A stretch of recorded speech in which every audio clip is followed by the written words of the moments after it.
തുടക്കം തന്നെ വീൽ ചെയറിൽ ഇരിക്കുന്ന ഒരു പയ്യനെയാണ് കാണിക്കുന്നത്. അവനക്ക് വ്യക്തമായിട്ട് സംസാരിക്കാൻ പോലും പറ്റുന്നില്ലായിരുന്നില്ല.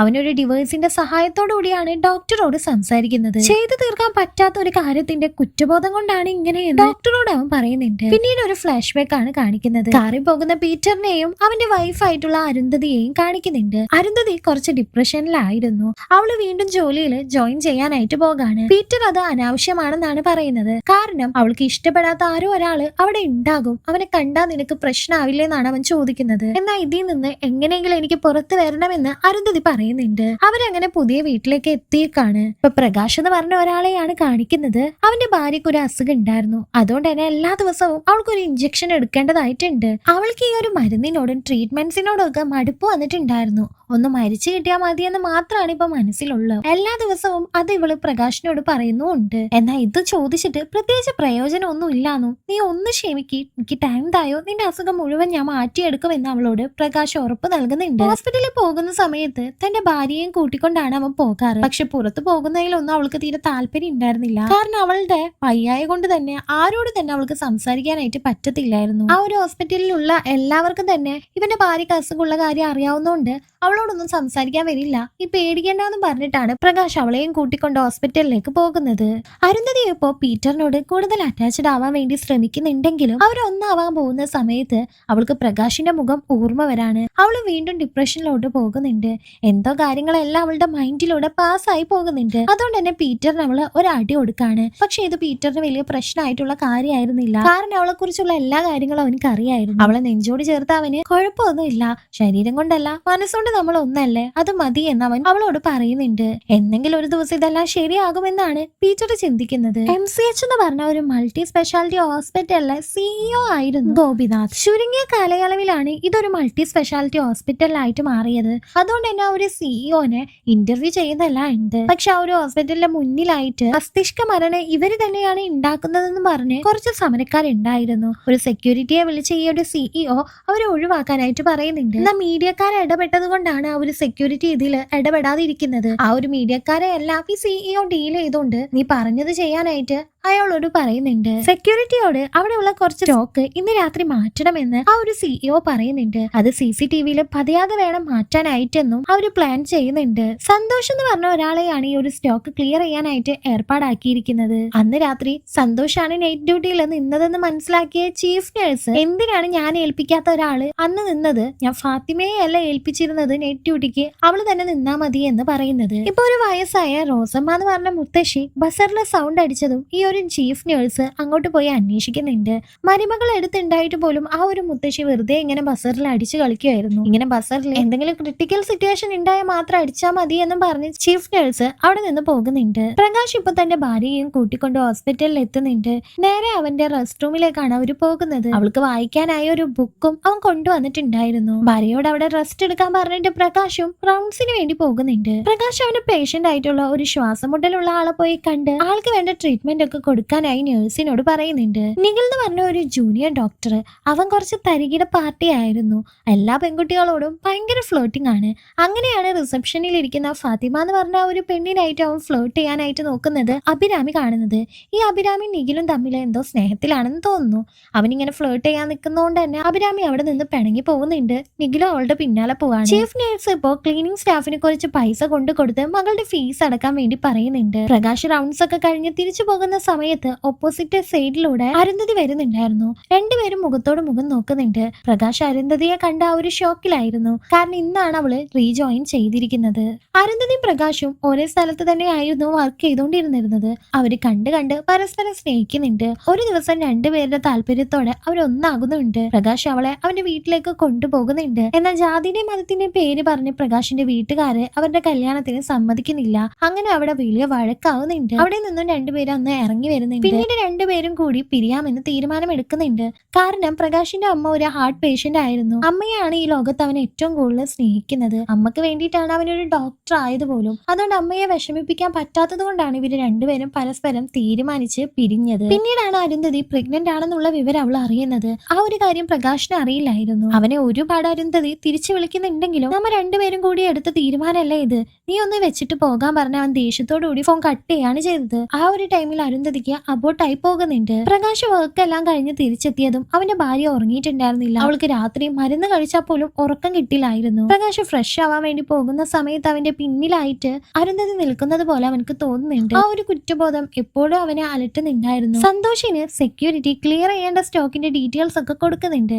അവൻ ആ ഒരു സ്റ്റോക്ക് എടുക്കാൻ പോകുന്ന വഴിയിലെല്ലാം ഉള്ള ക്യാമറകള് ആരോ കട്ട് ചെയ്യുന്നുണ്ട്. സന്തോഷ് ലിസ്റ്റിൽ കൊടുത്ത ആ ഒരു മരുന്നുകളെല്ലാം എടുത്തുകൊണ്ട് പോകുന്നത് ആരോ നോക്കി നിൽക്കുന്നുണ്ടായിരുന്നു. പെട്ടെന്ന് സീരിയസ് ആയിട്ട് ഒരു പേഷ്യന്റിനെ കൊണ്ടുവരുന്നുണ്ട്. ആ കേസ് അറ്റൻഡ് ചെയ്യുന്നത് അരുന്ധതി ആയിരുന്നു. അയാൾക്ക് ഓപ്പറേഷൻ ആവശ്യമായിട്ട് വരുന്നുണ്ട്. ആ സമയത്ത് കൂടെ ഉണ്ടായിരുന്നത് അയാളുടെ പേരക്കുട്ടിയാണ്. നിഖിൽ ഉണ്ടല്ലോ, നിഖിൽ ഇവളെ കണ്ടിട്ട് അവളോട് മുത്തശ്ശന്റെ കാര്യം പറഞ്ഞ് സംസാരിച്ചു തുടങ്ങുന്നുണ്ട്. അവസാനം എങ്ങനെയൊക്കെ അവളുടെ നമ്പറും സംഘടിപ്പിക്കുന്നുണ്ട്. ആ ഒരു രോഗിയുടെ സർജറി എല്ലാം കഴിഞ്ഞ അരുന്ധതി ആൾ ഓക്കെ ആണെന്ന് അറിഞ്ഞിട്ടാണ് തിരിച്ചു പോകുന്നത്. എങ്കിലും കുറച്ചു നേരം കഴിഞ്ഞപ്പോൾ അയാൾക്ക് വീണ്ടും ശ്വാസം മുട്ടൽ വരുന്നുണ്ട്. ആ സമയത്ത് ആ ഒരു ഡിപ്പാർട്ട്മെന്റ് പ്രകാശിന്റേതായിരുന്നു. അരുന്ധതിയെ കൊണ്ടൊന്നും ചെയ്യാൻ പറ്റാത്തതുകൊണ്ട് പ്രകാശിനെ വിളിപ്പിക്കുന്നുണ്ട്. അവൻ വന്ന് എന്തോ ഒരു ഡോസ് മരുന്ന് കൊടുത്തതും അയാൾ ഓക്കെ ആവാണ്. ഇത്ര നേരം നോർമൽ ആയിട്ടുള്ള ഈ ഒരു മനുഷ്യന് പെട്ടെന്ന് ഇങ്ങനെ വന്നതിന് എന്താണ് കാരണമെന്ന് പ്രകാശിന് മനസ്സിലാവുന്നില്ല. പിറ്റേ ദിവസം രാത്രിയും ഈ ഒരു സെക്യൂരിറ്റി സന്തോഷിന്റെ കയ്യിൽ ക്ലിയർ ചെയ്യാനുള്ള സ്റ്റോക്കിന്റെ ലിസ്റ്റ് കൊടുക്കുന്നുണ്ട്. നിർമ്മൽ എന്ന് പറഞ്ഞ ഒരു പാട്ടുകാരനെ സിഇഒ വിളിച്ചിട്ട് ഒരു സ്ഥലത്തെ പറ്റി സംസാരിക്കാം. നിർമ്മലിന്റെ ഭാര്യയുടെ അങ്കിൾ ആയിരുന്നു ഈ സിഇഒ ആയിട്ടുള്ള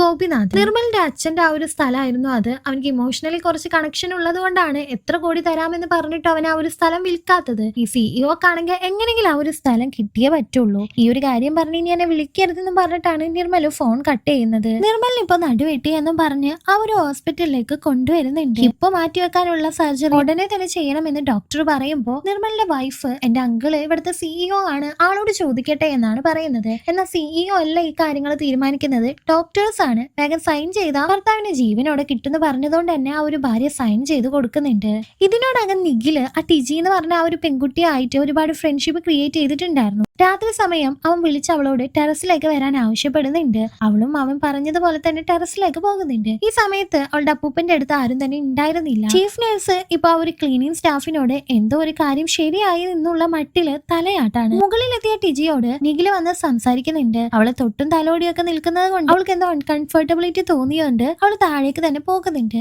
ഇവളുടെ പിന്നാലെ ഇങ്ങനെ നടക്കുന്നത് നിഖിലിന്റെ ലവർ ആയിട്ടുള്ള അഭിരാമി കാവനെയും. അവള് ദേഷ്യപ്പെട്ട് അവിടെ നിന്ന് പോകുമ്പോ നിഖിൽ അവളുടെ പിന്നാലെ പോവുകയും ചെയ്യുന്നുണ്ട്. ഈ സമയം റൂമിലെത്തിയ ടിജി കാണുന്നത് അപ്പച്ചൻ ശ്വാസം കിട്ടാതെ മരിക്കാനായ നിലയിൽ നിൽക്കുന്നതാണ്. അവള് വേഗം തന്നെ നഴ്സിനോട് ഈ ഒരു കാര്യം ചെന്ന് പറയുമ്പോ ഡോക്ടറെ വിളിക്കുന്നുണ്ട്. ഡോക്ടർ ഹോസ്പിറ്റലിൽ തന്നെയായിരുന്നു ഉണ്ടായിരുന്നത്. പ്രകാശ് വന്ന അയാളുടെ ജീവൻ രക്ഷിക്കാൻ ഒരുപാട് ട്രൈ ചെയ്യുന്നുണ്ട്. കൂടെ അരുന്ധതിയും ഉണ്ടായിരുന്നു. പക്ഷെ അവർക്ക് അയാളെ രക്ഷിക്കാനായിട്ട് പറ്റുന്നില്ല. അയാൾ അങ്ങനെ മരിച്ചു പോകാണ്. ഇതാലോചിച്ച് പ്രകാശിന് വല്ലാത്ത സങ്കടം തോന്നുന്നുണ്ട്. ഭാര്യയുടെ അടുത്ത് പോകുമ്പോ ഇപ്പോഴും അവള് ഉറങ്ങിയിട്ടുണ്ടായിരുന്നില്ല. ഭാര്യയാണ് അവനെ സമാധാനിപ്പിച്ചുകൊണ്ടിരിക്കുന്നത്. വീട്ടിലേക്ക് പോകാമെന്ന് അവള് പറയുന്നുണ്ട്. അരുന്ധതിയും ഇപ്പൊ പേഷ്യൻസ് ഇല്ലാത്തത് കൊണ്ട് വീട്ടിലേക്ക് തന്നെ തിരിച്ചു പോകുന്നുണ്ട്. പീറ്റർ ആണ് അവളെ കൊണ്ടുപോകാനായിട്ട് വരുന്നത്. പീറ്ററിനോട് അവള് പറയുന്നുണ്ട് പ്രകാശിന്റെ പ്രസൻസ് അവൾക്ക് ഭയങ്കര നെഗറ്റിവിറ്റി കൊണ്ടുവരുന്നുണ്ടെന്ന്. എന്നാൽ പീറ്റർ അവളോട് നമുക്ക് ഇഷ്ടമുള്ള ആൾക്കാരെ മാത്രം കാണാന്നുള്ളത് പോസിബിൾ ആയിട്ടുള്ള കാര്യമല്ലല്ലോ, നീ ഒന്ന് സമാധാനിക്കുന്നാണ് അവളോട് പറയുന്നത്. പ്രകാശിന്റെ ഭാര്യക്ക് ഒരു ആശ്വാസമായിരുന്നു പ്രകാശ്. അവൻ തരുന്ന മരുന്നിനേക്കാളും അവൾക്ക് അസുഖം മാറ്റുന്നത് അവന്റെ പ്രസൻസ് ആണെന്നാണ് അവള് പറയുന്നത്. മാത്രമല്ല അവളുടെ ജീവിതത്തിലെ ഏഞ്ചൽ ഓഫ് ലൈഫ് ആണെന്നാണ് പ്രകാശിനെ അവള് വിശേഷിപ്പിക്കുന്നത്. നിർമ്മല സർജറി ഒക്കെ കഴിഞ്ഞപ്പോ ഒക്കെ ആവുന്നുണ്ട്. പക്ഷെ അവൻക്ക് ലങ്സിന് ഇൻഫെക്ഷൻ വന്നതുകൊണ്ട് കുറച്ച് കൂടുതൽ കെയർ വേണമായിരുന്നു. ഹോസ്പിറ്റലിൽ ആ ഒരു സിഇഒ ആയിട്ടുള്ള ഗോപിനാഥ് അഭിരാമിയുടെ അച്ഛനായിരുന്നു. അവര് തമ്മിൽ എന്തോ ഒരു പ്രശ്നമുണ്ട്. അതുകൊണ്ട് തന്നെ അഭിരാമി അവളുടെ അച്ഛനോട് മിണ്ടിലായിരുന്നു. അവനക്ക് അഭിരാമിയോട് പ്രശ്നമൊന്നുമില്ല. പക്ഷെ അച്ഛനെ കണ്ട ഇവള് മിണ്ടാതെ പോകും. നിർമ്മലിനെ കാണാനായിട്ട് ഗോപിനാഥ് അവിടേക്ക് വരുന്നുണ്ട്. അയാൾ വരുന്ന സമയത്തും ആ ഒരു സ്ഥലത്തെ പറ്റിയാണ് അയാൾ സംസാരിക്കുന്നത്. എന്നാൽ നിർമ്മൽ ഇതിനൊന്നും മറുപടി പറയാതെ തല തിരിച്ചു വെക്കാണ് ചെയ്തത്. നിർമ്മലിനോട് അന്ന് രാത്രി കരഞ്ഞുകൊണ്ട് അവന്റെ ഭാര്യ ആ ഒരു സ്ഥലം അങ്കിളിന് കൊടുക്കുന്നതിനെ പറ്റി സംസാരിക്കുന്നുണ്ട്. സമാധാനം കിട്ടാത്തതുകൊണ്ട് തന്നെ അവൻ ചീത്ത പറഞ്ഞ് അവൾ അവിടെ നിന്ന് പറഞ്ഞയക്കാണ്. ഭാര്യ പോയത് ആരോ മാറി നിന്ന് വാച്ച് ചെയ്യുന്നുണ്ടായിരുന്നു. അഭിരാമിക്ക് ഇപ്പൊ നിഖില് മെസ്സേജ് അയച്ചുകൊണ്ട് മുകളിലേക്ക് വരാനായിട്ട് പറയുന്നുണ്ട്. അവളും മുകളിലേക്ക് തന്നെ പോകുന്നുണ്ട്. രണ്ടുപേരും കെട്ടിപ്പിടിച്ച് നിൽക്കുന്ന സമയം സെക്യൂരിറ്റി അത് കാണുന്നുണ്ടായിരുന്നു. നിർമ്മലിന്റെ ഭാര്യ അവിടെ കിടന്ന് ഉറങ്ങുന്നത് കണ്ട് അവളുടെ അമ്മ നിർബന്ധിച്ച് നിർമ്മലിനെ ഒന്ന് പോയി നോക്കിയിട്ട് വരാനായിട്ട് ആവശ്യപ്പെടുന്നുണ്ട്. നിർമ്മലിന്റെ ഭാര്യ അവിടെ പോയി നോക്കുമ്പോൾ അവൻ ശ്വാസം കിട്ടാതെ പിടയുന്നതാണ് കാണുന്നത്. വേഗം തന്നെ ഡോക്ടറെ വിളിക്കുന്നുണ്ട്. പ്രകാശ് വന്ന് ചികിത്സ ഒക്കെ തുടങ്ങുന്നുണ്ടെങ്കിലും നിർമ്മലിനെ രക്ഷപ്പെടുത്താനായിട്ടില്ല. മരണസമയവും 2:47 തന്നെയായിരുന്നു. ആ ഒരു മുത്തശ്ശൻ മരിച്ചതും 2:47 തന്നെയാണ്. നിർമ്മലിന്റെ ഈ ഒരു മരണം പ്രകാശ് തീരെ എക്സ്പെക്ട് ചെയ്തിട്ടുണ്ടായിരുന്നില്ല. അതുകൊണ്ട് തന്നെ അവൻ ഭയങ്കര ഡിസ്റ്റർബ്ഡ് ആയിരുന്നു. അവനും അവന്റെ ഭാര്യ രഹിതയും കാറിൽ പോകുന്ന സമയത്ത് 2 വീലറിൽ ആരോ അവനെ ഫോളോ ചെയ്യുന്നുണ്ട്. ഇവരുടെ കാറിന്റെ മുന്നിലായിട്ട് അയാൾ വന്ന് വണ്ടി നിർത്തിയതും ബ്രേക്ക് പിടിച്ച ഉടനെ രഹിത മുന്നിലേക്ക് തെറിക്കുകയും അവളുടെ തലയിടിച്ച് അവള് മരിച്ചു പോവുകയും ചെയ്യാണ്. എന്നാൽ ഇത് ആക്ച്വലി സംഭവിച്ചതല്ല, പ്രകാശ് സ്വപ്നം കണ്ടതായിരുന്നു. മനഃപൂർവ്വം ആരോ തന്റെ പേഷ്യൻസിനെ എല്ലാം കൊല്ലുന്നുണ്ടെന്ന് പ്രകാശിന് എന്തോ സംശയം തോന്നുന്നുണ്ട്. അത് അവൻ ആ ഒരു CEO ഗോപിനാഥിനോട് കംപ്ലൈന്റ് പോലെ ചെയ്യുന്നുണ്ട്. എന്നാൽ ഇതൊന്നും പുറത്ത് പറയാൻ പറ്റിയ കാര്യമല്ല. ഇത് പുറത്തറിഞ്ഞിട്ടുണ്ടെങ്കിൽ നമുക്ക് പേഷ്യൻസിനെ കുറയും. നീ എന്തെങ്കിലും ഒരു സൈക്കാട്രിസ്റ്റിനെ പോയി കാണുന്നത് നല്ലതായിരിക്കും എന്ന് പറഞ്ഞ് പ്രകാശിനെ CEO അവിടെ നിന്ന് പറഞ്ഞയക്കുന്നുണ്ട്. പ്രകാശ് ഇപ്പോൾ റിസപ്ഷനിൽ ചെന്ന് എന്തോ ഒക്കെ സെർച്ച് ചെയ്യുന്നുണ്ട്. ആ സമയത്ത് ഫാത്തിമ അവിടെ വന്നത് കൊണ്ട് അവനൊന്നും മിണ്ടാതെ അവിടെ നിന്ന് പോകാണ്. പിന്നീട് തന്റെ ഭാര്യ ഉറങ്ങുകയാണെന്ന് ഉറപ്പുവരുത്തിയതിനു ശേഷം അരുന്ധതിയുടെ റെസ്റ്റ് റൂമിൽ അവൻ പോയി സെർച്ച് ചെയ്യുന്നുണ്ട്. ആ സമയം വേസ്റ്റ് ബാസ്ക്കറ്റിൽ നിന്ന് അവനക്ക് ഒരു സിറിഞ്ചും ഒരു ഡ്രഗ്സും കിട്ടുന്നുണ്ടായിരുന്നു. ഇപ്പൊ അവനൊരു ഫ്ലാഷ് ബാക്ക് ആലോചിക്കുകയാണ്. ഒരു കുട്ടി അബോട്ടായി പോയതിനു ശേഷം അരുന്ധതിയുടെ അടുത്തേക്ക് പ്രകാശ് പോയിരുന്നു. പക്ഷെ അതിനുള്ളിൽ തന്നെ അവള് ഭയങ്കര ഡ്രഗ്സ് അഡിക്റ്റ് ആയി മാറിയിട്ടുണ്ടായിരുന്നു. അവനോടുള്ള ആ ഒരു ദേഷ്യം അവളുടെ മനസ്സിൽ ഭയങ്കരമായിട്ട് നിറഞ്ഞു നിൽക്കാണ്. പക്ഷെ ഈ ഒരു പ്രകാശിന് അറിയില്ലായിരുന്നു അവൾ കൺസീവ് ആണെന്നുള്ള കാര്യം. അവൻ അതിന് സോറി പറയുന്നുണ്ട്. അവളോട് ഏതെങ്കിലും ഒരു ഡി അഡിക്ഷൻ സെന്ററിലേക്ക് പോകാമെന്നും അവൻ പറയുന്നുണ്ട്. എന്നാൽ ഭയങ്കര ദേഷ്യത്തിലിരിക്കുന്ന അരുന്ധതി പ്രകാശിന്റെ വിരലിലേക്ക് ഒരു കത്തി കൊണ്ട് കുത്തി ഇറക്കാണ്. അവന്റെ വിരൽ അങ്ങനെ കട്ടായി പോകുന്നുണ്ട്. ഇപ്പോൾ അവന്റെ കയ്യിലുള്ളത് ഒരു ആർട്ടിഫിഷ്യൽ ആയിട്ടുള്ള വിരലായിരുന്നു. ഇതെല്ലാം ആലോചിച്ചിരിക്കുന്ന സമയത്ത് അവിടെ ഒരു ക്ലീനിങ് ലേഡി വന്ന് കതക് തട്ടുന്നുണ്ട്. പ്രകാശ് ഒന്നും മിണ്ടാതെ ആ ഒരു റൂമിൽ നിന്ന് പോകുന്നത് കണ്ട ആ ഒരു ക്ലീനിങ് സ്റ്റാഫും ആകെ അന്താളിച്ച് നിൽക്കാണ്. അരുന്ധതി ഇപ്പോഴും ഡ്രഗ്സ് യൂസ് ചെയ്യുന്നുണ്ടെന്നും അവളാണ് എന്റെ പേഷ്യൻസിനെ എല്ലാം കൊല്ലുന്നതെന്നും പ്രകാശ് അവന്റെ ഭാര്യയോട് പറയാണ്. പ്രകാശ് ഇപ്പൊ ദൂരെ നിന്ന് അരുന്ധതിയെ വാച്ച് ചെയ്യാനായിട്ട് തുടങ്ങുന്നുണ്ട്. റോസമ്മ എന്ന് പറഞ്ഞ ഒരു മുത്തശ്ശിയുടെ ബൈസ്റ്റാൻഡർ അവിടെ നിന്ന് മാറുന്ന സമയം ആ റൂമിലേക്ക് ആരോ കയറി വരുന്നത് പോലെ കാണിക്കുന്നുണ്ട്. അങ്ങനെ കുറച്ചു നേരം കഴിഞ്ഞതും റോസമ്മക്ക് ശ്വാസം മുട്ടൽ വരാണ്. അതിൽ ബസർ ഉള്ളത് കൊണ്ട് തന്നെ അവരതിൽ അമർത്തുന്നുണ്ട്. അതുകൊണ്ട് തന്നെ കറക്റ്റ് ടൈമിൽ പ്രകാശിന് അവിടെ എത്താൻ സാധിക്കാണ്. കറക്റ്റ് ടൈമിൽ എത്തിയതുകൊണ്ട് തന്നെ ഇഞ്ചെക്ട് ചെയ്ത് റോസമ്മയെ രക്ഷിക്കാനായി സാധിക്കുന്നുണ്ട്. ഈ സമയത്ത് നിഖിൽ ആരോടോ ഫോണിലൂടെ ഫ്ലേർട്ട് ചെയ്ത് സംസാരിച്ചുകൊണ്ടിരിക്കുകയായിരുന്നു. തന്റെ ഭാര്യയോട് സംശയം പോലെ പ്രകാശ് റോസമ്മയെ കൊല്ലാൻ വേണ്ടി ആരെങ്കിലും അവളുടെ ദേഹത്ത് എന്തോ ഇഞ്ചെക്ട് ചെയ്തിട്ടുണ്ടാകുമെന്ന് പറയുന്നുണ്ട്. കറക്റ്റ് ടൈമിൽ അവൻ എത്തിയത് കൊണ്ടാണ് രക്ഷപ്പെടുത്താനായിട്ട് സാധിച്ചത്. അല്ലെങ്കിൽ നിർമ്മലിന്റെയും ആ ഒരു അപ്പൂപ്പന്റെ അവസ്ഥ തന്നെ വന്നിരുന്നു എന്നൊക്കെ ഭാര്യയോട് പറയുന്നുണ്ട്. ബ്ലഡ് ടെസ്റ്റ് ചെയ്യാനായിട്ട് ആ ഭാര്യയും അവനോട് സജസ്റ്റ് ചെയ്യാണ്. അത് മനസ്സിലാക്കിക്കൊണ്ട് പ്രകാശ് വേഗം തന്നെ റോസമ്മയുടെ ബ്ലഡ് ടെസ്റ്റ് ചെയ്യാനായി അവിടേക്ക് ഓടിപ്പോകാണ്. പ്രകാശ് ഇല്ലീഗൽ ആയിട്ടാണ് ആ ഒരു ബ്ലഡ് ടെസ്റ്റ് എല്ലാം ചെയ്യുന്നത്. അതിലെന്തോ ഒരു സസ്പെക്ട് കണ്ടെത്തുന്നുണ്ടെങ്കിലോ എക്സാക്ട് റിസൾട്ട് വരാൻ 8 ദിവസം സമയം വേണമെന്ന് ആവശ്യപ്പെടുന്നുണ്ട്. പ്രകാശിനോട് അവിടുത്തെ ചീഫ് നേഴ്സും ക്ലീനിങ് സ്റ്റാഫും വന്ന് സാറിന്റെ പേഷ്യൻസിന്റെ അടുത്ത് പോകുന്ന ഒരേ ഒരു വ്യക്തി അരുന്ധതി മാഡം ആണെന്നും പറഞ്ഞ് അവന്റെ മനസ്സിലെ ഡൗട്ട് ഇരട്ടിപ്പിക്കുന്നുണ്ട്. അരുന്ധതിയെ ഫോണിൽ വിളിച്ച് അവൻ ഡയറക്റ്റ് ഒന്ന് മീറ്റ് ചെയ്യണം എന്ന് പറയാണ്. അവൾ ദേഷ്യത്തോടെയാണ് സംസാരിക്കുന്നത്. ഇപ്പൊ മീറ്റ് ചെയ്തില്ലാന്നുണ്ടെങ്കിൽ ഇതിന്റെ എല്ലാ കോൺസിക്വൻസും നീ ഒറ്റയ്ക്ക് അനുഭവിക്കേണ്ടി വരുമെന്ന് പ്രകാശ് അവളോട് പറയുന്നുണ്ട്. അങ്ങനെ അരുന്ധതിയും പ്രകാശിനെ മീറ്റ് ചെയ്യാനായിട്ട് അവൾ പറഞ്ഞ ആ ഒരു സ്ഥലത്ത് എത്തുന്നുണ്ട്. പീറ്ററിനോടൊപ്പമായിരുന്നു. എന്നാൽ പീറ്ററിനെ പ്രകാശ് മൈൻഡ് ചെയ്യുന്നില്ല. എനിക്ക് അരുന്ധതിയോട് ഒറ്റക്കാണ് സംസാരിക്കേണ്ടതെന്ന് അവൻ പറഞ്ഞതുകൊണ്ട് തന്നെ പീറ്റർ അവിടെ നിന്ന് മാറിയിരിക്കുന്നുണ്ട്. അരുന്ധതിയോട് പ്രകാശും എന്റെ പേഷ്യൻസിനെ എല്ലാം കൊല്ലുന്നത് നീയാണോന്ന് മുഖത്ത് നോക്കി ചോദിച്ചതും ദേഷ്യം വന്ന അവള് മുന്നിലുള്ള ജ്യൂസ് എടുത്ത് അവന്റെ മുഖത്തെ കുഴിച്ചതിന് ശേഷം അവിടെ നിന്ന് പോകുന്നുണ്ട്. പ്രകാശ് ഇപ്പോ വലിയ ദേഷ്യത്തിലായിരുന്നു. ഹോസ്പിറ്റലിൽ ഇപ്പോ എല്ലാ സ്റ്റാഫിനും ഒരു അനോണിമസ് കോൾ വരുന്നുണ്ട്. ആരോ ഒരാള് ജനറൽ ഡിപ്പാർട്ട്മെന്റിലുള്ള പേഷ്യൻസിനെ എല്ലാം ഇഞ്ചെക്ട് ചെയ്ത് കൊല്ലാനായിട്ട് നോക്കുന്നുണ്ടെന്നാണ് ആ ഒരു വ്യക്തി പറഞ്ഞത്. അതുകൊണ്ട് തന്നെ അവിടെയുള്ള സ്റ്റാഫുകൾക്ക് എല്ലാവർക്കും പേടി തോന്നിയിട്ട് ഇത് കംപ്ലൈന്റ് പോലെ സിഇഒയോട് പറയുന്നുണ്ട്. ഈ ഒരു വിഷയം പുറത്തറിഞ്ഞിട്ടുണ്ടെങ്കിൽ എല്ലാവർക്കും വലിയ ബുദ്ധിമുട്ടാണ്. ഹോസ്പിറ്റലിന് ചീത്തപ്പേര് ഉണ്ടാവുകയും ചെയ്യും. അതുകൊണ്ട് തന്നെ വേറെ ഒരു വഴിയില്ലെങ്കിൽ പോലീസിനെ വെച്ച് തന്നെ ഇത് അന്വേഷിപ്പിക്കാമെന്ന് സിഇഒയും അവർക്ക് വാക്ക് കൊടുക്കുന്നുണ്ട്. സ്റ്റാഫ്സ് എല്ലാം പോയതും ഫോൺ എടുത്ത് ഗോപിനാഥ് ആരെയോ വിളിക്കുന്നുണ്ട്. വിവേക് എന്ന് പറഞ്ഞ ഒരു പോലീസ് ഓഫീസറെ ഇപ്പൊ കാണിക്കുന്നുണ്ട്. അവൻ കുറച്ചു നാള് ലീവിലായിരുന്നു. കാരണം അവന്റെ മൈൻഡ് ശരിയല്ല. അവൻ അന്വേഷിച്ച ഒരു പോക്സോ കേസ് തെളിവുകളുടെ അഭാവത്തില് അതിലെ പ്രതികളെ ഒക്കെ വെറുതെ വിട്ടിട്ടുണ്ടായിരുന്നു. അതുകൊണ്ടാണ് അവൻ ഇപ്പൊ ലീവ് എടുത്ത് മൈൻഡ് ഒന്ന് റീസെറ്റ് ചെയ്യണമെന്ന് വിചാരിക്കുന്നത്. പക്ഷെ ഹയർ ഓഫീസർ ആ ഒരു MCH ഹോസ്പിറ്റലിനെ പറ്റി അന്വേഷിക്കണമെന്ന് വിവേകിനെ ചുമതലപ്പെടുത്തുന്നുണ്ട്. എന്നാൽ അത് അൺഒഫീഷ്യൽ ആയിട്ട് തന്നെ വേണം. എന്തെങ്കിലും കഴമ്പുണ്ടെന്ന് തോന്നിയാൽ മാത്രം അത് ഒഫീഷ്യൽ ആക്കിയാൽ മതി എന്നും പറയുന്നു. പറയുന്നുണ്ട്. വിവേക് ഒരു ഓർഫനേജിലാണ് വളർന്നത്. അവന്റെ ഗാർഡിയൻ ആയിട്ടുള്ള ആ ഒരു അച്ഛൻ ആ ഒരു ഹോസ്പിറ്റലിൽ വെച്ച് തന്നെയാണ് മരിച്ചത്. വിവേക് ഇതുവരെ ഇൻവെസ്റ്റിഗേറ്റ് ചെയ്തത് 33 കേസുകളാണ്. അതിൽ 33 പ്രതികളെയും അവൻ കോടതിയുടെ മുന്നിൽ ഹാജരാക്കുകയും ചെയ്തു. അതിൽ 3 പ്രതികളെ മാത്രമാണ് തെളിവുകൾ ഇല്ലാതെ കോടതി വെറുതെ വിട്ടിട്ടുള്ളത്. അതുകൊണ്ട് തന്നെ അവൻ ഈ ഒരു കേസ് സീരിയസ് ആയിട്ട് തന്നെ ഇൻവെസ്റ്റിഗേറ്റ് ചെയ്യാമെന്ന് തീരുമാനിക്കുന്നുണ്ട്. ആദ്യം തന്നെ വിവേക് CCTV വിഷ്വൽസ് ഒക്കെ പരിശോധിക്കുമ്പോൾ ഒരുപാട് ഫയൽസ് മിസ്സിംഗ് ആണെന്ന് അവനക്ക് മനസ്സിലാവുന്നുണ്ട്. അത് അവൻ ഡയറക്റ്റ് സിഇഒന്റെ റൂമിലേക്ക് പോയി ചോദിക്കാണ്. ഒരു ബഹുമാനവും ഇല്ലാതെ ഡോർ ഒന്നും നോക്ക് ചെയ്യാതെയാണ് അവൻ ആ ഒരു റൂമിലേക്ക് കയറി വന്നതും ചോദ്യം ചെയ്യുന്നതല്ല. ഇപ്പൊ അവിടുത്തെ സ്റ്റാഫുകളൊക്കെ ചോദ്യം ചെയ്യാനായി എല്ലാ അറേഞ്ച്മെന്റ്സും ചെയ്തു തരാമെന്ന് സിഇഒ അവനോട് പറയുന്നുണ്ട്. വിവേക് അവിടെ നിന്ന് എണീറ്റ് പോയതും ചിരിച്ചുകൊണ്ടിരുന്നിരുന്ന സിഇഒന്റെ മുഖം മാറി ദേഷ്യമാവുന്നുണ്ട്. അവൻ അപ്പൊ തന്നെ ഫോൺ എടുത്ത് ഇൻസ്പെക്ടറെ കോൾ ചെയ്യുന്നുണ്ട്. ഇപ്പൊ ആ ഒരു ഹോസ്പിറ്റലിൽ വർക്ക് ചെയ്യുന്ന ഓരോ സ്റ്റാഫിനെയും വിവേക് ചോദ്യം ചെയ്യുന്നുണ്ട്. അവസാനമായിട്ട് പ്രകാശിനെയും ക്വസ്റ്റ്യൻ ചെയ്യുമ്പോൾ സ്റ്റേബിൾ ആയിട്ടുള്ള പേഷ്യൻസ് ആണ് അറ്റാക്ക് വന്ന് മരിച്ചു പോകുന്നതെന്നും അതിലൊരു അസ്വാഭാവികത ഉണ്ടെന്നും പ്രകാശ് പറയാണ്. റോസമ്മയുടെ അതായത് ആ ഒരു മുത്തശ്ശിയുടെ ശരീരത്തിൽ നിന്ന് കിട്ടിയ ആ ഒരു സസ്പെക്റ്റിനെ കുറിച്ചും 8 ദിവസത്തിനുള്ളിൽ ആ ഒരു കണ്ടന്റ് എന്താണെന്ന് അറിയാൻ സാധിക്കുമെന്ന് വിവേകിനോട് പ്രകാശ് പറയാണ്. വിവേകും അപ്പോ അത് അറിഞ്ഞ ഉടനെ തന്നെ എന്നെ അറിയിക്കണമെന്നും പറയുന്നുണ്ട്. അരുന്ധതിയുടെ മുയലില് പ്രകാശിന് ഒരു സംശയം ഉണ്ടെന്ന് പറഞ്ഞത് കൊണ്ട് തന്നെ വിവേക് അരുന്ധതിയെ ക്വസ്റ്റ്യൻ ചെയ്യാൻ വേണ്ടി അവളുടെ വീട്ടിലേക്ക് പോകുന്നുണ്ട്. പക്ഷെ അവൾ ഈ ഒരു കാര്യങ്ങളൊന്നും സമ്മതിക്കുന്നുണ്ടായിരുന്നില്ല. ഇതിലൊരു അസ്വാഭാവികതയും എനിക്ക് തോന്നുന്നില്ല എന്നാണ് അവള് പറയുന്നത്. അവൾ ഓരോ ടൈം ഇങ്ങനെ ക്വസ്റ്റ്യൻ ചെയ്യും തോറും അവളുടെ മെന്റൽ ഹെൽത്ത് വീക്ക് ആണെന്നുള്ള കാര്യം വിവേക് ശ്രദ്ധിക്കുന്നുണ്ട്. പോരാത്തതിന് ടെൻഷൻ കയറുമ്പോൾ അവൾ എന്തോ ഒരു മെഡിസിനും കഴിക്കുന്നുണ്ടായിരുന്നു. വിവേക് അരുന്ധതി മുന്നേ വർക്ക് ചെയ്തിരുന്ന ഹോസ്പിറ്റലിലെല്ലാം അന്വേഷിച്ച് അവളുടെ ഒരു ഫ്രണ്ടിനെ മീറ്റ് ചെയ്യുന്നുണ്ട്. ആ സമയത്ത് അവൾ വർക്ക് ചെയ്യുമ്പോൾ ഹോസ്പിറ്റലിൽ ഒരു പേഷ്യന്റ് ഭയങ്കര സീരിയസ് ആയിട്ട് വന്ന സമയത്ത് ആ ഒരു പേഷ്യന്റ് ഒരുപാട് വേദനിക്കുന്നത് കണ്ട അരുന്ധതി ഫ്രണ്ടിനോട് പറഞ്ഞത്രേ, ഇത്രയും വേദന തിന്നുന്നത് എന്തിനാണ്, മേഴ്സി ഡെത്ത് കൊടുക്കാമെന്ന്. ദയോടുകൂടിയുള്ള ഒരു മരണം. ഇത്രയും വേദന അനുഭവിക്കാതെ ഒറ്റയടിക്ക് അയാളെ കൊന്നുകളയും, അതാണ് മേഴ്സി ഡെത്ത്. അവളുടെ തിങ്കിങ് എല്ലാം ആ ഒരു ലെവലിലാണെന്ന് വിവേകിന് അറിയാൻ സാധിക്കുന്നുണ്ട്. അതുപോലെ ഇവളുടെ കൂടെ വർക്ക് ചെയ്തിരുന്ന വേറെ ഒരു ഫ്രണ്ടിനെ മീറ്റ് ചെയ്തപ്പോൾ അതുപോലെ അരുന്ധതി വളർത്തിയ ഒരു നായക്കുട്ടിക്ക് വയ്യാതായപ്പോ അതിനെ കാണിച്ച ഡോക്ടറെ നിർബന്ധിച്ച് മേഴ്സി ഡെത്ത് ചെയ്യിപ്പിക്കുകയാണ് ചെയ്തതെന്ന് വിവേക് അറിയുന്നത്. വിവേക് ഈ കേസ് ഒഫീഷ്യലായി മുന്നോട്ട് പോയാൽ മാത്രമേ കുറച്ചുകൂടി സ്ട്രോങ് ആയിട്ട് ഇൻവെസ്റ്റിഗേറ്റ് ചെയ്യാൻ പറ്റുള്ളൂ എന്നും പറഞ്ഞ് പ്രകാശിനെ കൊണ്ട് കംപ്ലൈന്റ് സൈൻ ചെയ്ത് വാങ്ങിക്കുന്നുണ്ട്. അഭിരാമിയായിട്ടുള്ള നിഖിലിന്റെ ആ ഒരു റിലേഷൻഷിപ്പിനെ പറ്റി ഗോപിനാഥ് അറിഞ്ഞ് അവനെ വാൺ ചെയ്യാനായി വിളിപ്പിക്കുന്നുണ്ട്. ആ സമയത്ത് ആ ഒരു സെക്യൂരിറ്റി ജോസഫ് എന്നാണ് അയാളുടെ പേര് അവിടെ ഉണ്ടായിരുന്നു. എന്നാൽ നിഖില് ഭയങ്കര കോൺഫിഡൻസോടുകൂടിയാണ് ഇരിക്കുന്നത്. പൈസക്ക് വേണ്ടി ആയിരുന്നില്ല അവൻ സ്നേഹിച്ചത് എന്നാണ് അവൻ പറയുന്നത്. ആരും അറിയാതെ നിന്നെ കൊന്നു കളയുമെന്ന് സിഇഒ അവനെ ഭീഷണിപ്പെടുത്തുന്ന സമയത്ത് അവനും തിരിച്ച് ഭീഷണിപ്പെടുത്താണ്. കാരണം ആ ഒരു ഹോസ്പിറ്റലിൽ നടക്കുന്ന എല്ലാ കാര്യങ്ങളും അവൻക്ക് അറിയായിരുന്നു. ഈ സിഇഒ ചെയ്യുന്ന കാര്യങ്ങളൊക്കെ,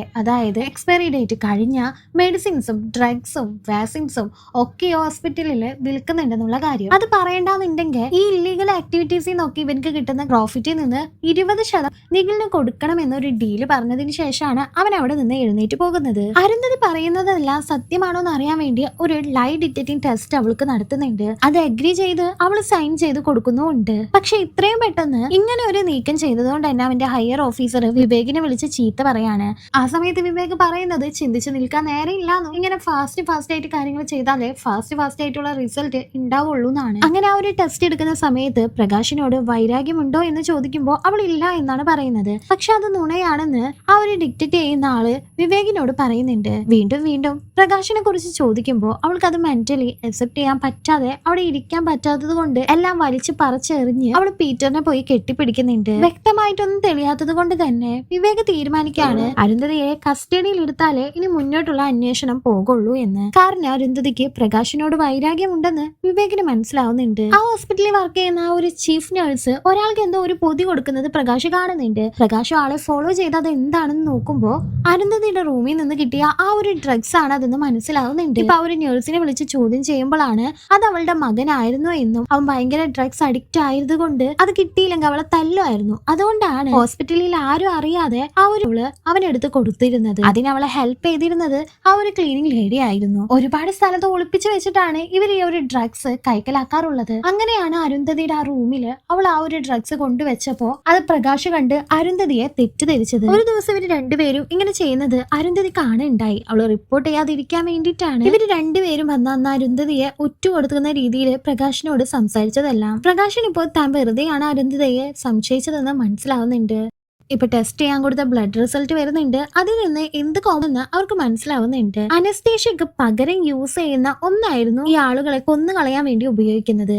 അങ്ങനെയാണെങ്കിൽ ഡോക്ടേഴ്സിന് ഇത് ഈസിലി അവൈലബിൾ ആയിരിക്കും. അരുന്ധതിന്റെ കയ്യിൽ നിന്ന് ഈ ഒരു മെഡിസിന്റെ പ്രസൻസ് കണ്ടെത്തിയാൽ അവളെ കസ്റ്റഡിയിൽ എടുക്കാമെന്ന് വിവേക് കരുതുന്നുണ്ട്. അന്ന് രാത്രി തന്നെ വിവേക് അവളുടെ വീട്ടിൽ കയറി ഈ ഒരു സബ്സ്റ്റന്റ് ഉണ്ടോ എന്ന് സെർച്ച് ചെയ്യുന്നുണ്ട്. അതിനുള്ളിൽ തന്നെ അവൾ അവിടെ വന്നു. അവൾ അവിടെ വന്നത് കൊണ്ട് തന്നെ അവനൊന്നും തന്നെ കിട്ടുന്നില്ല. അവൻ വേഗം പുറത്തേക്ക് ഇറങ്ങാണ്. ഇപ്പൊ ടിജിനെ അപ്പൂപ്പന്റെ മരണത്തെ കുറിച്ച് അറിയാൻ വേണ്ടി വിവേക് ക്വസ്റ്റ്യൻ ചെയ്യുന്ന സമയത്ത് അവൾ പറയുന്നുണ്ട്, നിഖിൽ എന്ന് പറഞ്ഞ അവന്റെ പെരുമാറ്റത്തിലെല്ലാം എന്തോ വ്യത്യാസം ഉണ്ടായിരുന്നു എന്നെല്ലാം. നിർമ്മലിന്റെ ഭാര്യയും ഗോപിനാഥിന് നിർമ്മലിന്റെ ആ ഒരു അച്ഛന്റെ പ്രോപ്പർട്ടിയിൽ കണ്ണുള്ള കാര്യത്തെ കുറിച്ചും വിവേകിനോട് ആ ഒരു ഭാര്യ പറയുന്നുണ്ട്. ഇപ്പൊ പെട്ടെന്ന് ഒരു ദിവസം നിഖില് ഹോസ്പിറ്റലിന്റെ മുകളിൽ നിന്ന് താഴെ വീണ് മരിക്കാണ്. നിഖിലിന്റെ ഫോണിൽ നിന്ന് വിവേകിന് ഒരു മെസ്സേജും പോയിരുന്നു. അവനാണ് ആ ഒരു പേഷ്യൻസിനെ എല്ലാം കൊന്നത് എന്നും കുറ്റബോധം കൊണ്ട് അവൻ സൂയിസൈഡ് ചെയ്യാണെന്നും പറഞ്ഞിട്ട്. ഹോസ്പിറ്റലിന്റെ മുന്നിൽ തന്നെ വീണത് കൊണ്ട് തന്നെ അവൻ മരിച്ചിട്ടില്ലായിരുന്നു. പക്ഷെ ഭയങ്കര ക്രിട്ടിക്കലായി ഹോസ്പിറ്റലിലാണ്. 3 വർഷത്തിനുള്ളിൽ ഈ ഹോസ്പിറ്റലിൽ മരിച്ചവരുടെ ഡീറ്റെയിൽസ് എല്ലാം വേണമെന്ന് വിവേക് ആവശ്യപ്പെടുന്നുണ്ട്. പ്രത്യേകിച്ച് അറ്റാക്ക് വന്ന മരിച്ചവരുടെ റിപ്പോർട്ട്. സാമ്പിൾ മെഡിസിൻസ് വെക്കാനായി പ്രകാശ് അവന്റെ കബോർഡ് തുറന്ന് നോക്കിയതും അതിൽ നിന്ന് പൊട്ടിയ ഒരു ഡ്രഗ്സ് ബോട്ടിൽ കിട്ടുന്നുണ്ട്. അത് അപ്പൊ തന്നെ അവൻ ടെസ്റ്റിനായിക്കാണ്. അവന്റെ പേഷ്യൻസ് മരിക്കാൻ കാരണമായിട്ടുള്ള ആ ഒരു ഡ്രഗ് തന്നെയാണ് അതെന്ന് അവൻ മനസ്സിലാക്കുകയും ചെയ്യുന്നുണ്ട്. അങ്ങനെയാണ് ഇതെല്ലാം ചെയ്തത് തന്റെ ഭാര്യയാണെന്ന് അവൻ അറിയുന്നത്. കാരണം ഇവന്റെ ആ ഒരു പേഷ്യൻസ് വയ്യാതാവുന്ന സമയത്ത് അവന്റെ ഭാര്യ ഉറക്കില്ലാതെ നടക്കായിരുന്നു. അതുപോലെ തന്നെ അവളുടെ കൺസെപ്റ്റ് മരണം ഒരു ദയയല്ലേ എന്നാണ്. അതായത് ഒരുപാട് വേദന അനുഭവിക്കുന്നവര് അങ്ങനെ വേദനിച്ച് കിടക്കാതെ കൊന്നു കളയുന്നതാണ് നല്ലതെന്നാണ് അവളുടെ ഒരു കൺസെപ്റ്റ്. നീ എന്തിനാണ് ഇതെന്നോട് ചെയ്തതെന്ന് ചോദിച്ച് പ്രകാശ് ഭാര്യയോട് ദേഷ്യപ്പെടുന്നുണ്ട്. എന്നാൽ അവൾക്ക് ശ്വാസമുട്ടലിന്റെ പ്രശ്നം ഉള്ളതുകൊണ്ട് തന്നെ വയ്യാതാകുന്നുണ്ട്. തന്റെ ഭാര്യയെ തന്നെ താൻ സംശയിച്ചല്ലോ എന്ന് ഓർത്തിട്ട് കുറ്റബോധം തോന്നി അവളോട് സോറി ചോദിച്ച് പ്രകാശ് അവിടെ നിന്ന് പോകാണ്. ഹോസ്പിറ്റലിൽ കിടക്കുന്ന നിഖിലിന്റെ ഓക്സിജൻ മാസ്ക് മാറ്റി അഭിരാമി അവനോട് എന്തിനാണ് നീ ഇത് ചെയ്തതെന്ന് ചോദിക്കുന്നുണ്ട്. എന്നാൽ അവൻ പറയുന്നത് അവനല്ലായിരുന്നു ഇത് ചെയ്തതെന്നാണ്. ജോസഫ് ആണ് അവനെ തല്ലി ആ ഒരു ടെറസിന്റെ മുകളിൽ നിന്ന് താഴെ ഇട്ടത്. അഭിരാമിയായിട്ടുള്ള ആ ഒരു റിലേഷൻഷിപ്പ് നിർത്തണമെന്ന് പറഞ്ഞിട്ട് അവളുടെ അച്ഛൻ തന്നെയാണ് സെക്യൂരിറ്റിയെ കൊണ്ട് അത് ചെയ്യിപ്പിച്ചതെന്ന് അവൻ പറയുന്നുണ്ട്. മാത്രമല്ല അച്ഛന്റെ കുറച്ച് ഇല്ലീഗൽ കാര്യങ്ങള്, ഈ ഒരു എക്സ്പയറി ആയ മെഡിസിൻസ് ഒക്കെ യൂസ് ചെയ്യുന്ന ഇല്ലീഗൽ കാര്യങ്ങൾ പുറത്ത് പറയുന്നു പറഞ്ഞുകൊണ്ടാണ് ഇങ്ങനെ ചെയ്തതെന്നും. നിഖിലിന് ഇപ്പൊ പോലീസ് ഓഫീസർ വിവേകിനോട് സംസാരിക്കണമെന്ന് പറയുന്നുണ്ട്. ഈ സമയത്ത് വിവേക് ഹോസ്പിറ്റലിൽ മരിച്ച ആൾക്കാരുടെ ലിസ്റ്റ് നോക്കിക്കൊണ്ടിരിക്കുകയാണ്. പ്രകാശ് ഇപ്പൊ അവന്റെ ഭാര്യ രഹിതയുടെ വീട്ടിലേക്ക് പോകുന്നുണ്ട്. അവൻ വീട്ടിലേക്ക് കയറുമ്പോഴാണ് അവന്റെ ഭാര്യയുടെ ഫോട്ടോ മാലയിട്ട് തൂക്കിയിട്ടിരിക്കുന്നത് നമുക്ക് കാണുന്നത്. അതായത് അവന്റെ ഭാര്യ മരിച്ചിട്ടുണ്ടായിരുന്നു. അതുപോലെ തന്നെ വിവേക് നോക്കുന്ന ആ ഒരു റിപ്പോർട്ടില് MCH ഹോസ്പിറ്റലില് പ്രകാശിന്റെ ഭാര്യ അറ്റാക്ക് വന്ന് മരിച്ചിട്ടുള്ളതായി റിപ്പോർട്ടും കാണുന്നുണ്ട്. എന്തോ ഒരു ഡോക്യുമെന്റ്സ് എടുക്കാൻ വേണ്ടിയിട്ടാണ് പ്രകാശ് ഇപ്പോ പോകുന്നത്. ഈ സമയം നിഖില് വിവേകിനോട് സംസാരിക്കുകയാണ്. ഹോസ്പിറ്റലിൽ നടക്കുന്ന ഓരോ അട്ടിമറികളെ കുറിച്ചല്ല അവൻ പറയുന്നുണ്ട്. അത് മാത്രമല്ല പ്രകാശിനുള്ള ഒരു പ്രശ്നത്തെ പറ്റി നിഖില് പറയാണ്. പ്രകാശ് ചില സമയങ്ങളിലെല്ലാം ഒറ്റക്ക് സംസാരിക്കുമായിരുന്നു. റോസമ്മക്ക് അന്ന് ആ ഒരു ഇഷ്യൂ വന്ന സമയത്തും പ്രകാശ് ആരോടോ ഒറ്റക്ക് സംസാരിച്ച് നടന്നുകൊണ്ട് വരായിരുന്നു. പെട്ടെന്ന് അവൻ റോസമ്മയുടെ ആ റൂമിലേക്ക് തന്നെ ഓടിപ്പോകുന്നതായിട്ടും കാണുന്നുണ്ട്. അതുകൊണ്ട് തന്നെ ഇതിന്റെ പിന്നിൽ എന്തൊക്കെ ഉണ്ടെന്ന് മനസ്സിലാക്കിയ വിവേക് പ്രകാശിനെ ഫോളോ ചെയ്യാനായിട്ട് തുടങ്ങാണ്. അങ്ങനെ പ്രകാശിനെ ഫോളോ ചെയ്ത ഒരു വീട്ടിലേക്ക്, ഒരു ലൈറ്റ് ഹൗസിലേക്ക് വിവേക് എത്തുന്നുണ്ട്. ആ ഒരു വീട് ആകെ മാറാമ്പല പിടിച്ച് ആകെ കച്ചറായിട്ട് കിടക്കായിരുന്നു. ഒരുപാട് നാളായിട്ട് ആ ഒരു വീട് വൃത്തിയാക്കാത്തതുപോലെ. ജനലിലൂടെ വിവേക് ഉള്ളിലേക്ക് നോക്കുമ്പോ പ്രകാശ് കട്ടിലിനെ നോക്കി ഒറ്റക്ക് സംസാരിക്കുന്നത് അവൻ കാണുന്നുണ്ട്. എനിക്കിത് ആരാണ് ചെയ്തതെന്ന് അറിയണമെന്ന് ഒറ്റക്ക് ആരോട് സംസാരിക്കുന്നത് പോലെ പ്രകാശ് പറഞ്ഞുകൊണ്ടിരിക്കുകയാണ്. വിവേക് കോണിമ്പൽ അടിക്കാണ്. പ്രകാശ് വന്ന് ഡോറ് തുറക്കുന്നുണ്ട്. പ്രകാശ് ഒരു നെട്ടലും ഇല്ലാതെ സാർ എങ്ങനെ ഇവിടെ എത്തി എന്നാണ് ചോദിക്കുന്നത്. എല്ലാം അന്വേഷിച്ചാൽ കണ്ടെത്താൻ പറ്റല്ലോ എന്ന് പറഞ്ഞ് വിവേകും ഉള്ളിലേക്ക് കയറുന്നുണ്ട്. ആ ഒരു വീടെല്ലാം ആകെ വൃത്തികേടായി കിടക്കായിരുന്നു. ആക്ച്വലി ഈ ഒരു വീടാണ് നമ്മ മുൻ സീഡിലൊക്കെ കണ്ടിരുന്നത്. പ്രകാശിന്റെ വീട് തന്നെയായിരുന്നു അത്. അവന്റെ ഭാര്യ മരിച്ച് പിന്നെ ആ ഒരു വീട് ക്ലീൻ ചെയ്തിട്ടേ ഇല്ല. ഇപ്പൊ വിവേകിന് ഏകദേശം പ്രകാശിന് എന്തോ ഒരു പ്രശ്നം ഉണ്ടെന്നുള്ള കാര്യം മനസ്സിലാവുന്നുണ്ട്. ഭാര്യ മരിച്ചിട്ടുണ്ടെങ്കിൽ അത് അക്സെപ്റ്റ് ചെയ്യണമെന്ന് പറഞ്ഞ് വിവേക് തുടങ്ങുന്നുണ്ട്. പോലീസ് സ്റ്റേഷനിലേക്ക് പ്രകാശിനെ കൊണ്ടുപോകാനായിട്ട് നോക്കുന്നതിന്റെ ഇടയിൽ അവർ തമ്മിൽ അവിടെ ഒരു വലിയ ഫൈറ്റ് തന്നെ ഉണ്ടാകുന്നുണ്ട്. ആ ഒരു ഫൈറ്റിനിടയിൽ വിവേകിനെ പ്രകാശ് തല്ലി ചതച്ചിട്ട് അവിടെ ഇട്ട് കത്തിക്കാണ്. പ്രകാശിന്റെയും രഹിതയുടെയും കല്യാണത്തിന് ശേഷം അവരുടെ ജീവിതം അത്രയും സന്തോഷത്തോടുകൂടിയായിരുന്നു മുന്നോട്ട് പോയിക്കൊണ്ടിരുന്നത്. അങ്ങനെ ഒരു ദിവസം രഹിത തല കറങ്ങി വീഴുന്നുണ്ട്. ഡോക്ടർ അടുത്ത് പോയപ്പോഴാണ് അവൾക്ക് ലങ് ക്യാൻസർ ആണെന്നും ഇപ്പൊ 4th സ്റ്റേജ് ആണ്, രക്ഷിക്കാൻ പറ്റില്ല എന്നും അറിയുന്നത്. ഇതോടുകൂടി അവരുടെ ലൈഫിൽ വല്ലാത്ത സങ്കടം വരാണ്. ഓരോ ദിവസവും രഹിത ആ ഒരു വേദന സഹിച്ച് മരുന്ന് കൊടുത്ത് അവൾക്ക് ജീവിതത്തോട് തന്നെ വെറുപ്പ് തോന്നാണ്. അങ്ങനെ തന്റെ ഭർത്താവിനോട് തന്നെ കൊന്നു കളയാനായിട്ട് രഹിത തന്നെ ആവശ്യപ്പെടുന്നുണ്ട്. അവൾ അത്രയും വേദന അനുഭവിക്കുന്നോണ്ട് തന്നെ അവളുടെ ആ ഒരു സന്തോഷത്തിന് വേണ്ടി അവനെ അവളെ കൊല്ലാമെന്ന് തീരുമാനിക്കുന്നുണ്ട്. ഈ ഒരു സസ്പെക്ട് അവളുടെ ശരീരത്തിൽ കുത്തിവെച്ച് അവളെ കൊന്നു കളഞ്ഞത് തന്നെ പ്രകാശായിരുന്നു. അതിനുശേഷം ആരെല്ലാം ഇങ്ങനെ ശ്വാസം മുട്ടലുകൊണ്ട് പ്രശ്നങ്ങൾ അനുഭവിക്കുന്നോ അവരെയെല്ലാം രഹിതയായിട്ടാണ് പ്രകാശിന് തോന്നിയിരുന്നത്. അങ്ങനെയാണ് ആ ഒരു രോഗികളെയെല്ലാം അവൻ കൊന്നു കളഞ്ഞതും. അവിടെ സീൻ കട്ട് ചെയ്തിട്ട് ഇപ്പൊ കാണിക്കുന്നത് ഹോസ്പിറ്റലിൽ ഇരിക്കുന്ന നമ്മൾ തുടക്കത്തിൽ കണ്ട മൈക്ക് ഉപയോഗിച്ച് വർത്താനം പറയുന്ന ആ ഒരാളെയാണ്. അത് വിവേകായിരുന്നു. അന്നത്തെ ആ ഒരു ആക്സിഡന്റില് തല്ലി ചതച്ച് പ്രകാശ് വിവേകിനെ എടുത്ത് എവിടെ കൊണ്ടുപോയി കളയാണ്. അവനിപ്പോ ശരീരം ആകെ തളർന്ന് സംസാരിക്കാൻ പോലും പറ്റാതെ കിടക്കാണ്. ഈ കഥകളെല്ലാം അവൻ ഡോക്ടറോട് പറയുന്നുണ്ട്. എന്നാൽ ഡോക്ടർ ഇതെല്ലാം വെറും കെട്ടുകഥകളാണെന്ന് മാത്രമാണ് പറയുന്നത്. ഇവിടെ കന്ന ക്യാരക്ടേഴ്സിനൊക്കെ എടുത്തുകൊണ്ട് ഇവൻ ഒരു കഥ മെനഞ്ഞുണ്ടാക്കുന്നതാണെന്നാണ് ഡോക്ടർ വിചാരിക്കുന്നത്. അതുപോലെ തന്നെ വിവേക് ആരാണെന്ന് പോലും മനസ്സിലാക്കാനായിട്ട് ആ ഒരു ഡോക്ടർക്ക് സാധിച്ചിട്ടുണ്ടായിരുന്നില്ല. മേ ബി ഇവനൊരു പോലീസ് ഓഫീസർ ആയിരിക്കാം എന്ന് മാത്രമാണ് ഡോക്ടർ പറയുന്നത്. ഒരു നഴ്സിന്റെ സഹായത്തോടു കൂടി വിവേകിനെ കൊണ്ടുപോയി കിടത്തുന്നുണ്ട്. ആ ഒരു സ്ഥലത്തേക്ക് അവിടെ ഡോക്ടറായിട്ട് വർക്ക് ചെയ്യുന്ന പ്രകാശ് എത്തുന്നുണ്ട്. പ്രകാശ് ഇപ്പോ ആ ഒരു ഹോസ്പിറ്റലിലാണ് വർക്ക് ചെയ്യുന്നത്. പ്രകാശ് ഇപ്പോ വന്നിട്ട് അവന്റെ ആർട്ടിഫിഷ്യൽ ആ ഒരു വിരലിന്റെ ഉള്ളിൽ ഒളിപ്പിച്ചു വെച്ചിരിക്കുന്ന ഒരു സിറിഞ്ച് വഴി വിവേകിനെ കൊല്ലാനായിട്ട് നോക്കുന്നുണ്ട്. അവന്റെ എല്ലാ പേഷ്യൻസിനെയും കൊന്നത് അവൻ ഇങ്ങനെ തന്നെ ആയിരുന്നു. ഇതുപോലെ ആ ഒരു ആർട്ടിഫിഷ്യൽ വിരലിൽ ഒളിപ്പിച്ചു വെച്ചിരുന്ന സൂചി കൊണ്ട് ആരും അറിയാതെ ആ ഒരു കെമിക്കൽ അവരുടെ ഉള്ളിലേക്ക് കടത്തിവിടും. ഒന്നും അറിയാത്തവനെ പോലെ അവൻ തന്നെ പോയിട്ട് രോഗികളെ എല്ലാം രക്ഷിക്കാനായിട്ട് നോക്കും. ഇതാണ് ആക്ച്വലി അവിടെ സംഭവിച്ചത്. ഇവന്റെ മെന്റൽ ഹെൽത്ത് ഓക്കെ അല്ലാത്തതുകൊണ്ടാണ് ഇങ്ങനെ സംഭവിച്ചത്. കാരണം അവനക്ക് തന്നെ അറിയില്ലായിരുന്നു അവൻ തന്നെയാണ് ഈ രോഗികളെ ഉപദ്രവിക്കുന്നതെന്ന്. അതുകൊണ്ടാണ് ഇവരെ രക്ഷിക്കാനായിട്ട് അവൻ ശ്രമിച്ചുകൊണ്ടിരുന്നിരുന്നതും. വിവേക് ഇപ്പൊ മരണപ്പെടുമെന്ന് ഉറപ്പാക്കിയ വിവേക് അവന്റെ ശരീരം അനക്കി പ്രകാശിനോട് ഫൈറ്റ് ചെയ്യുന്നുണ്ട്. അവസാനം ആ ഒരു സൂചി പ്രകാശിന്റെ കരക്കി തന്നെ വിവേക് കുത്തി അവൻ മരണപ്പെടാണ്. ഇപ്പൊ ആ ഒരു ആത്മാവിന്റെ ലോകത്തേക്ക് പ്രകാശ് എത്തുന്നുണ്ട്.